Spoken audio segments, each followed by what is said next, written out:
Olá pessoal, tudo bem com vocês? Hoje vamos continuar o nosso curso de CFE 464, Acionamentos e Comandos Elétricos, para o curso técnico em Eletrotécnica. Meu nome é Eric Matheus da Silveira Brito, sou professor da Universidade Federal de Viçosa, Campus Florestal, e esta é a aula 2, Simbologia e Normas Técnicas. Nesta aula, vamos falar um pouquinho sobre os diagramas de circuitos elétricos, normas técnicas e a simbologia utilizada pelas essas normas. Bom, pessoal, para um técnico em eletrotécnica conseguir realizar uma instalação elétrica, manutenção ou instalação de um quadro elétrico, o que for, é necessário que ele saiba interpretar o diagrama elétrico do projeto, né? Esse diagrama elétrico ele pode estar na sua representação unifilar, em uma planta baixa, por exemplo, indicando aí os condutores, os fios que vão passar dentro dos condutores, das eletrocalhas, etc. Ou pode ser um diagrama multifilar, um diagrama funcional, onde nós temos aí o circuito de comando, o circuito de força, né? Os componentes para o acionamento, por exemplo, de um motor elétrico. Então, a gente percebe que esses circuitos, né, esses diagramas elétricos, eles possuem símbolos, possuem padronizações, ou seja, normas que o técnico profissional que vai realizar essa instalação ou manutenção precisa seguir. Para isso, então, é necessário ter esse conhecimento. Falando primeiramente sobre normas técnicas, né, o que é uma norma técnica, pessoal? A norma técnica é um documento que fornece as especificações para produtos, serviços, sistema, né, visando sempre melhorar a qualidade, segurança e eficiência daquele produto. Esse documento ele é elaborado e avaliado por vários comitês técnicos que possuem uma expertise naquele assunto, ou seja, aquela norma ela é feita com base em ciência, tecnologia e experiências acumuladas. É um conjunto de pessoas, né, que vão elaborar aquelas normas baseado em toda a sua bagagem técnica, teórica e prática, né, que eles possuem. E no Brasil quem faz isso é a ABNT, a Associação Brasileira de Normas Técnicas, né?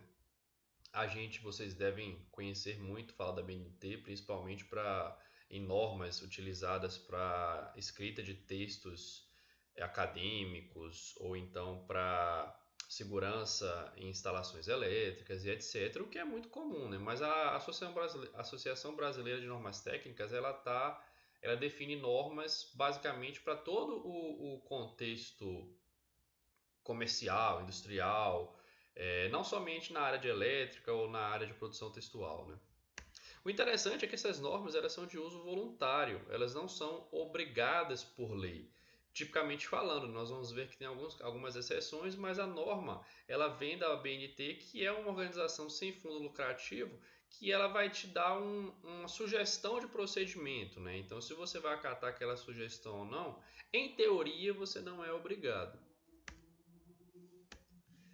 Muitas vezes essas normas que a ABNT produz, né, que ela aprova aqui, elas são baseadas em outras normas internacionais. Principalmente, existem vários motivos para isso.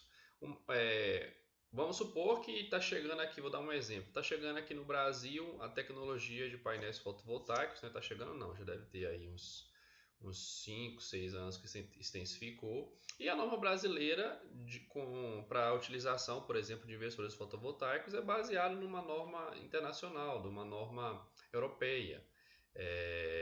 Isso porque lá essa tecnologia com iniciou-se antes do Brasil, né? Então essa norma já foi trabalhada, já foi elaborada. Ele é um documento pronto que funciona, então não precisa a gente reinventar a roda, nós podemos aproveitar essas normas. Existem alguns órgãos nacionais, né, para cada país que vão ser responsáveis por definir essas normas, alguns muito comuns, como a organização americana, a American National Standards Institute, ou o alemão, né, o DIN, que é muito conhecido, essa norma americana DIN, esse comitê organizador de normas, na verdade, ele deu nome a conectores DIN, a trilhos DIN, que hoje a gente fala muito esse termo, e veio justamente da normatização desses produtos ou desses equipamentos que foi definido pela norma alemã. Então é uma norma muito conhecida. Tem a norma japonesa, né? E aí a gente vê que tanto a brasileira quanto a americana, estadunidense, né?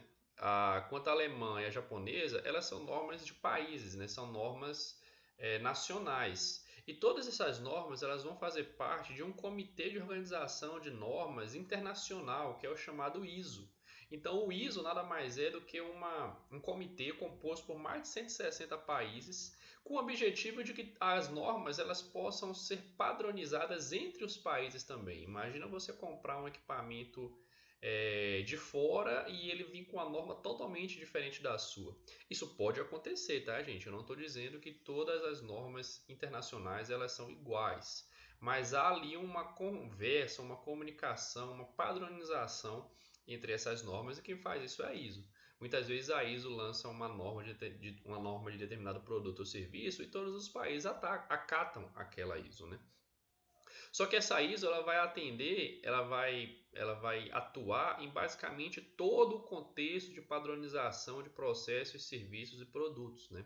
Nós temos um outro comitê, uma outra comissão que é chamada IEC, muito conhecida também, inclusive ela é mais antiga até que a ISO, que é um comitê internacional de padronização de todos os termos, né, todos os procedimentos relacionados com eletrotécnica, com eletricidade, com segurança da eletricidade, com instalações, com desempenho de equipamentos. Então, é como se a IEC fosse um órgão, é como não, ele é um órgão internacional que desenvolve normas para vários países também, né? Há uma conversa entre os países com relação à IEC também, assim como tem com a ISO, mas ela está direcionada só para os assuntos voltados para a eletrotécnica. Aqui tem a logo, né, de cada um deles, por exemplo. Está faltando da ABNT aqui que eu mostrei no slide anterior, certo? Segundo a definição da ABNT, quais são os papéis? Essa definição não é da ABNT, é internacional, mas a ABNT traduziu, está no site da ABNT esses papéis das normas, que são tornar o desenvolvimento, a fabricação e o fornecimento do produto mais eficiente, mais limpo, mais seguro. Facilitar o comércio entre os países, então tem normas voltadas para a economia, comercialização, como a gente falou, não somente normas voltadas para a eletricidade. Você fornece uma base técnica para saúde, segurança, legislação ambiental, avaliação de conformidade. Então, sempre que você deseja produzir algo ou criar um produto para realizar algo, você precisa saber se existe uma legislação contra ou a favor daquilo que você está fazendo, e a ABNT ela vai fornecer essa base para você, essa base técnica para saber como que você deve desempenhar aquele produto ou serviço. Você compartilha avanços tecnológicos, dissemina inovação, porque a gente sabe que a tecnologia ela avança, a cada dia ela é nova, então assim, a gente não pode assumir que uma norma que foi feita lá nos anos 90, hoje ela seja a mesma coisa. Então essas normas elas estão sofrendo atualizações, revisões o tempo todo. Vocês vão ver que em muitos casos você procuram por uma norma e tem uma mensagem lá assim, ó, cancelada, substituída, revisada, ou seja, a ABNT, a IEC, a ISO e as demais outras normas nacionais, elas estão constantemente atualizando seus procedimentos conforme a tecnologia vai avançando e técnicas mais eficientes, mais seguras e mais inovadoras vão surgindo. É o objetivo das normas também proteger os consumidores do uso geral dos produtos e serviços. É interessante falar sobre isso porque as normas protegem os consumidores dos produtos. Então, se você compra um motor elétrico, você tem que saber que aquele motor está adequado às normas para quando você for operá-lo, você ter certeza de que não vai ocorrer ali não vai te causar nenhum dano, né? Nenhum dano físico, nenhum dano material e etc. A mesma coisa com serviços que são prestados para nós, consumidores, né? E acho que o resumo disso tudo é que as normas servem para tornar nossas vidas mais simples, promovendo soluções para os problemas que nós encontramos no dia a dia. Tem uma diferença, né, entre o que é uma norma técnica, que a gente acabou de discutir, e o que é uma norma regulamentadora. Né? Se a gente olha as siglas de cada uma delas, a gente pode acabar se confundindo. A norma regulamentadora é a NR e a norma técnica é a NBR. Como quem faz a norma técnica é a ABNT, a gente costuma falar ABNT e NBR, certo? Por exemplo, a norma regulamentadora é um conjunto de normas criadas pelo antigo Ministério do Trabalho e do Emprego, que foi extinto. Né? Esse ministério hoje, as atribuições dele foram divididas entre o Ministério de Segurança, o Ministério de Economia, mas na época que existia esse ministério, eles criaram normas regulamentadoras com o objetivo de orientar os empregados e empregadores no âmbito de trabalho, no contexto de trabalho, né, quanto às normas de segurança e equipamentos exigidas para cada atividade, visando principalmente o bom desempenho daquela tarefa, daquela atividade, mas também a segurança do operador, do empregado e dos equipamentos, né? Um exemplo disso, por exemplo, é a NR10, que é a norma regulamentadora sobre segurança, instalações e serviços de eletricidade, que ela vai descrever, por exemplo, os equipamentos, os EPIs, né, equipamento de proteção individual, IEPC, equipamento de proteção coletiva, as normas para seccionamento de um circuito elétrico, ou seja, são procedimentos obrigatórios, pessoal. Isso é lei, tá? A norma regulamentadora é obrigatória, é lei que isso seja exigido. É diferente de uma norma técnica, que é desenvolvida pela ABNT, que é uma instituição sem fins lucrativos, e ela só vai fornecer procedimentos seguros para tornar aquele processo, aquele produto eficiente, seguro, otimizar aquele processo como a gente já discutiu. Ao contrário das NRs, as NBRs elas não são obrigatórias, mas tem muito projeto de lei que exige a aplicação da NBR. Então, o Código do Consumidor, por exemplo, é um exemplo disso. O Código do Consumidor é uma norma técnica e ele, por ser uma norma técnica, não é obrigatório, mas existe uma lei que obriga que você siga o Código do Consumidor, por exemplo. E dentre outras, por exemplo, voltado para o ramo da eletricidade, a gente tem a NBR 5410, que são os procedimentos de instalações elétricas de baixa tensão, que eles são seguidos à risca em todo o contexto de eletricidade.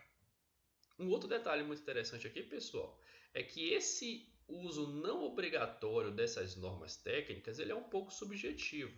Porque, veja, vamos pensar em sistemas fotovoltaicos novamente, né? E aí você vai comprar um inversor fotovoltaico e existe uma norma técnica de ensaio de conformidade do inversor, ou seja, aquele ensaio que deve ser realizado para garantir o bom funcionamento do inversor fotovoltaico.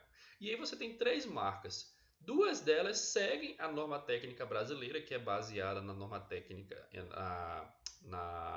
numa IEC, né? Numa norma técnica internacional.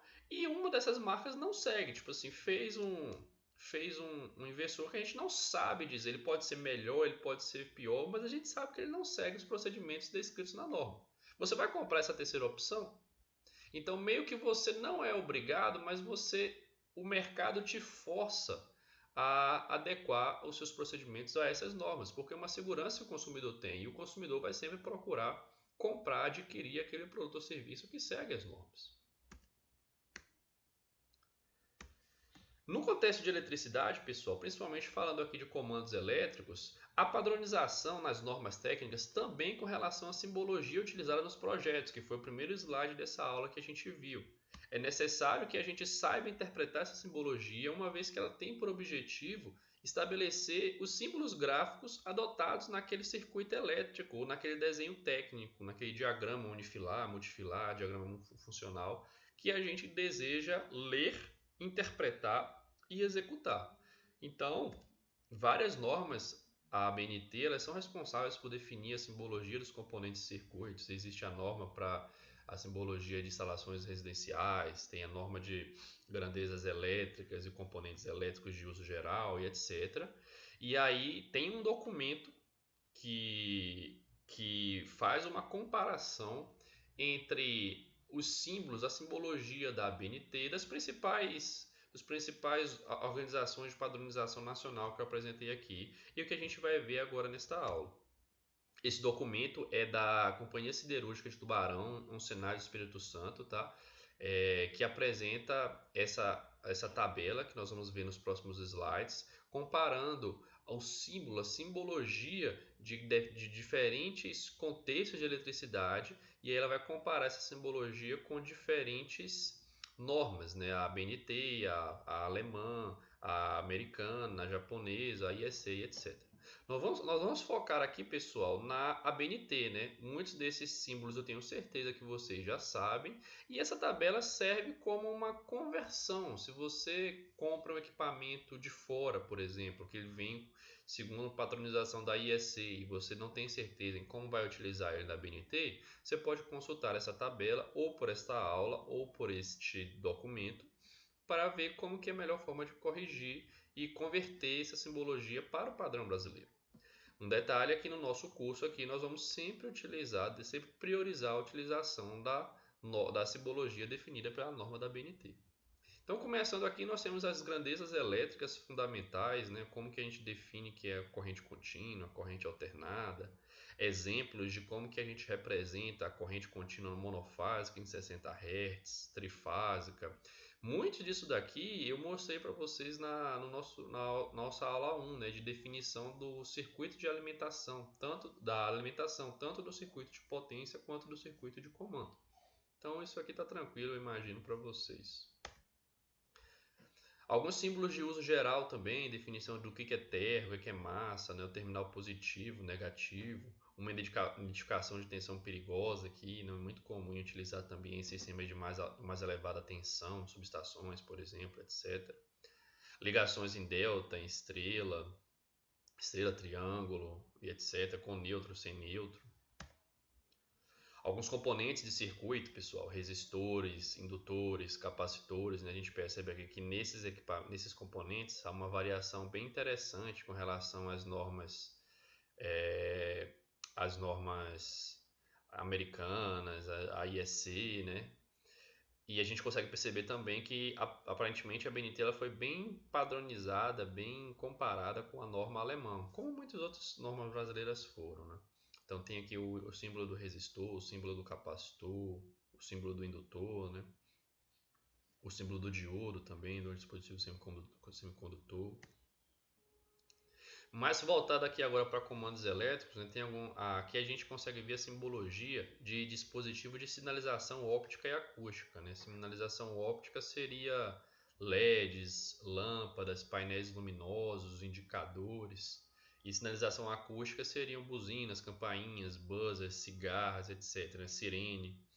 Isso aqui a gente vai utilizar muito em comandos elétricos para identificar uma situação anormal de operação. Então, por exemplo, um motor elétrico em funcionamento e aí a gente tem um relé térmico lá para identificar a sobrecarga e de repente uma fase desse motor caiu, a gente não tem um relé de falta de fase, por exemplo, na nossa instalação. E esse nosso relé térmico ele indica uma sobrecarga e aí esse relé ele vai acionar um buzzer para chamar a atenção do operador, indicando que naquela instalação elétrica, naquela operação do motor, houve uma sobrecarga e aí o operador vai lá desligar o circuito, então o circuito vai ser desligado automaticamente, mas mesmo assim é importante chamar a atenção do operador para ele lá verificar o que aconteceu, né? E aí eventualmente ele vai seccionar o circuito, vai dar manutenção, perceber que a fase caiu e corrigir aquele problema. Alguns instrumentos de medição, amperímetro, voltímetro, watímetro, medidor de fator de potência, etc. Né? Como que a gente inclui ele nos diagramas de circuitos. Outra tabela muito importante aqui para a parte de comandos elétricos, né? As bobinas dos contatores e dos relés. Né? Uma bobina de uso geral, um relé de subtensão, os relés de temporizadores, né? Com retardo ao ligar, retardo ao desligar. O relé térmico com acionamento bimetálico, o relé térmico com acionamento eletromagnético. Nós vamos ver um pouquinho a diferença disso também quando formos estudar o dimensionamento dos relés sobrecarga e dos disjuntores.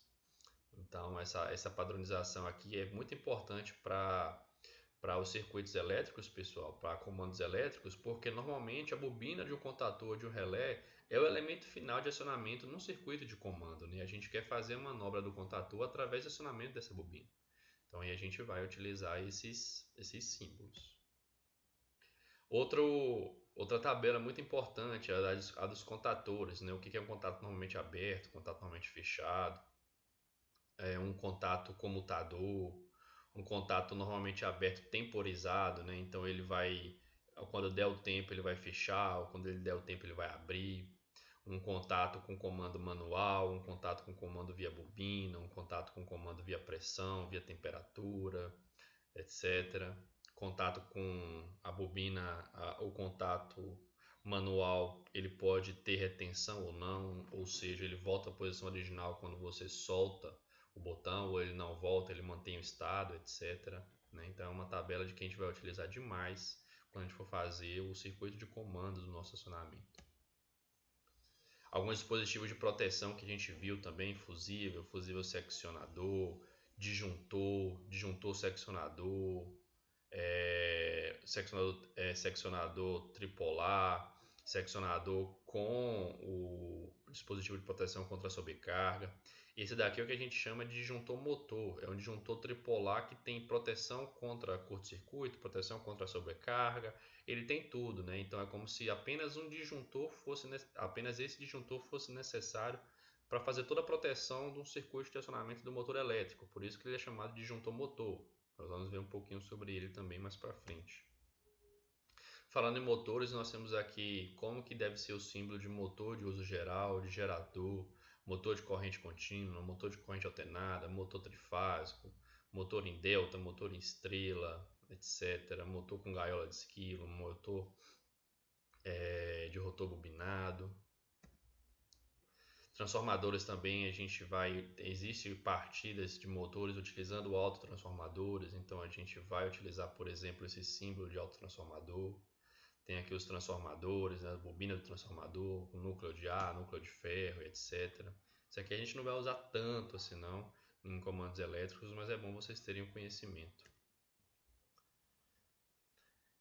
Aqui tem uma simbologia que a gente vai utilizar quando a gente quiser simplificar a partida de um motor elétrico, pessoal. Quando a gente quiser fazer um diagrama, um diagrama funcional, que a gente não representa todas as ligações dos componentes, a gente acaba se apresentando de uma forma mais simplificada. Por exemplo, a partida aqui um exemplo aqui, a partida do motor elétrico utilizando um rheostato, a partida do motor elétrico com reversão pelo contator. Então basta a gente identificar o motor e esse quadrinho aqui que ele já tem, ele dentro dele já indica todos os equipamentos necessários para fazer essa partida com reversão pelo contator. Então aqui dentro vai ter um ou mais contatores, fusíveis, disjuntores, etc. Então isso aqui é um diagrama unifilar simplificado da partida do motor através de duas formas, né? Essa aqui, pessoal, é uma tabela resumo, tá, da simbologia que a gente mais vai utilizar em comandos elétricos. Então, guardem com atenção, né? Façam uma pausa neste vídeo agora e vejam essa tabela com carinho, porque isso aqui a gente vai utilizar com frequência quando a gente for fazer o nosso estudo de comandos elétricos, né? Principalmente falando no nosso circuito de comando. Então nós temos uma botoeira normalmente aberta, botoeira normalmente fechada. Essas duas aqui elas não têm retenção. Aqui a gente tem uma botoeira com retorno por mola, fusíveis, contatos, bobina, relé térmico, o disjuntor motor, como eu apresentei para vocês, o autotransformador, motor trifásico, lâmpada de sinalização. Está faltando aqui a buzina, né? O buzzer sinalizador sonoro. Então essa é uma tabela que vai ser muito importante para o nosso curso daqui para frente.